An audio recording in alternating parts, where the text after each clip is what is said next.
your host, Jimmy Church, for syndicatednews.net. Shoot us an email to jimmy@jimmychurchradio.com. You can follow us on Twitter at jchurchradio. All right. What is going on up in Syracuse? The Secret Service and the U.S. Attorney's Office are now taking over the investigation up there. Secret Service gets involved.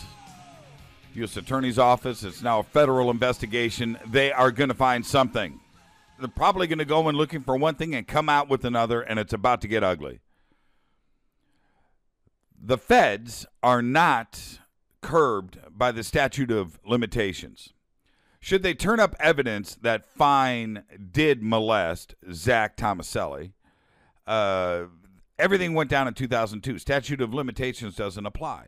Under federal law passed in 2002, prosecutions for sexual or physical abuse or kidnapping of a child of 18 can continue until the victim turns 25. Tomaselli's 23, 24 years old. So now the feds are in there. What are they going to find out? They did a search of his home, blocked the driveway, feds went in, Secret Service. Forensic computer investigation is a specialty. It's not just counterfeit money and protecting of the president. It's computers. So they went in, they found something. And when they come out and they don't want to comment, if they would have found nothing, maybe they would have said they found nothing. But when they come out and say, hey, this is all under seal, you're nervous. Now, I don't want to have to backpedal here and do a public apology for everything that I had said about somebody was lying here. When you have the parents of these alleged victims saying that they are lying, Jim Boeheim coming out and saying the strong statements that he had said, all I was trying to make clear was this is a he said, she said case. There was no grand jury investigation for 3 years. It's different from Penn State. But somebody is lying here, and it's very clear on that.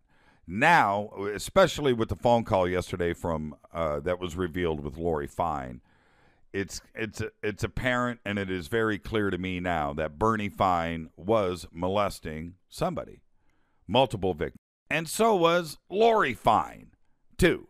Very sick house, apparently, the Fine household. So, although I'm not going to apologize because I wasn't accusing the victims of lying. I'm just saying somebody was lying here. We needed to get to the bottom of it. We are to the bottom of it now, and we're getting close. We're scraping the bottom.